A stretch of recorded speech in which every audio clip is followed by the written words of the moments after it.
প্রত্যেক দিন কি রান্না হবে, একই তো সবজি।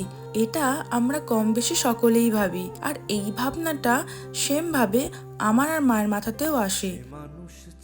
বাড়িতে থাকা সবজিগুলো দিয়ে আজকের তরকারিগুলো করা হয়েছে।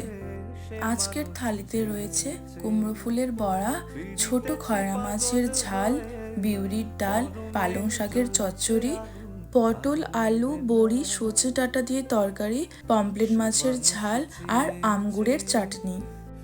আবারও একটা বাঙালি লাঞ্চ থালি তোমাদের সাথে শেয়ার করলাম। এই থালির আইডিয়াটা তোমাদের কেমন লাগলো অবশ্যই কমেন্ট করে জানিও।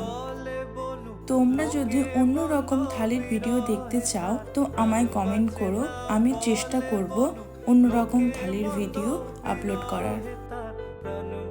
Thank you so much for watching.